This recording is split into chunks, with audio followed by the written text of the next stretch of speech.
If I asked you to imagine what peace looks like, what would come to your mind?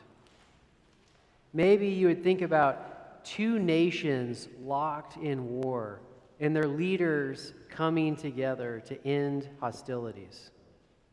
Maybe you think about or dream about a calm Thanksgiving dinner. Your extended family is sitting around a table sharing a great meal. Between bites of mashed potatoes and green bean casseroles, you're laughing and having peaceful conversation. That crazy uncle of yours who every year creates chaos and shouting with conspiracy theories and political rants, he's surprisingly chill. All he wants to talk about is how much he loves the raisins in the kale salad that you made. Let me share with you what I think about when I think about a peaceful moment. I picture a sunny day. It's warm, but it's not hot. It's that in-between temperature where you're comfortable in a t-shirt, but you could also wear a light windbreaker.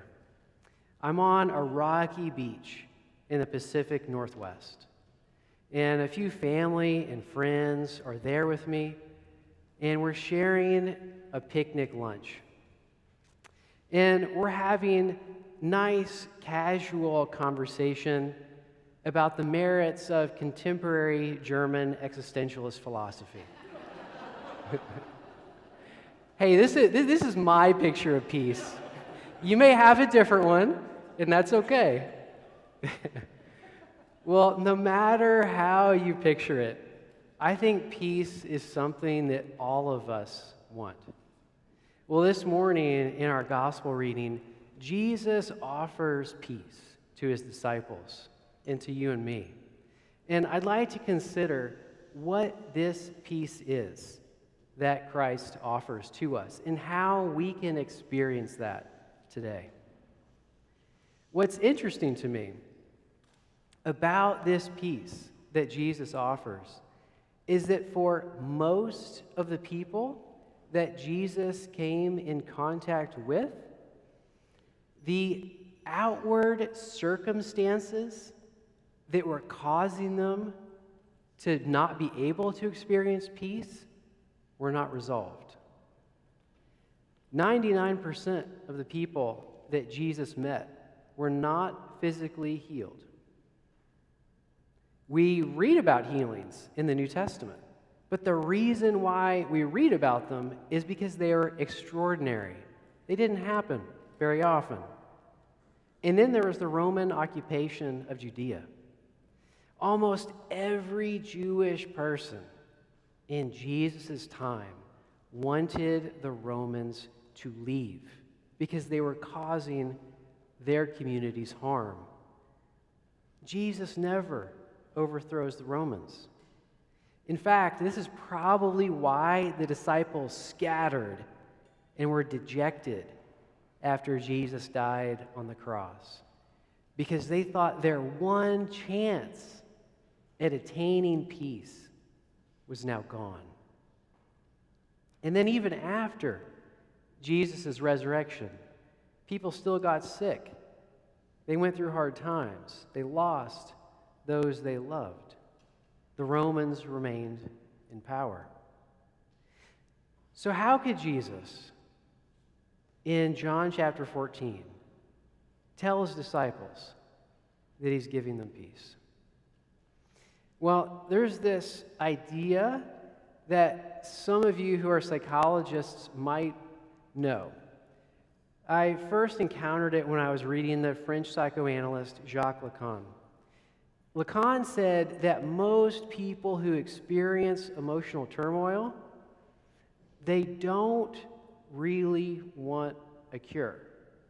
What they want is relief of symptoms. Lacan thought it was one of the roles of an analyst to help guide the person they were working with to a cure, even though that person might be running away from it. I think there's some similarities here with the kind of peace that Jesus offers his disciples, including you and me. Jesus did not change the material circumstances for most of the people that he met. And he might not change the material circumstances for you and me when we encounter difficult situations in our lives. But in some respects, Jesus offers something even more powerful. Jesus offers us a peace that we can experience regardless of what's going on and in every season of our lives. Jesus gives us his presence, and he also reframes the way we should think about our lives. Jesus taught his disciples that the worst things are never the last things. Let me repeat that one more time. Because if we combine that reframing with the reality that Jesus is present with us, that gives us peace no matter what we encounter. The worst thing is never the last thing. We all experience hardship, difficulty, dreams that we don't realize, loss. There's no way to make it through our lives without experiencing difficult challenges. But Jesus taught his disciples that those difficult times will not have the last word. We are resurrection people. We embrace the reality that new life sprouts out of death. This reframing that the worst thing is never the last thing doesn't mean that it magically makes life easy. But it does mean that we can keep hope alive when we encounter difficult seasons of life. And as we keep that hope alive, we can be comforted that Christ is present with us and we're not alone. Have you ever gone through something really difficult and you had a friend who sat there with you in that difficult time? Maybe they texted you and said, "I'm thinking about you. I care about you." Maybe they just sat beside you and didn't even say a word, but their presence with you made that difficult season of life a little bit easier. Well, that's what Christ offers us as well. Christ's presence with us, encouraging us, sometimes without a word, but letting us know that we're not alone. And resurrection reminds us that the worst thing is never the last thing. Life is often not easy, but underneath whatever circumstances we're facing, if it's wonderful, joyous times, if it's the worst times, Christ offers us peace. In Christ's own presence, in knowing that the worst thing is never the last thing.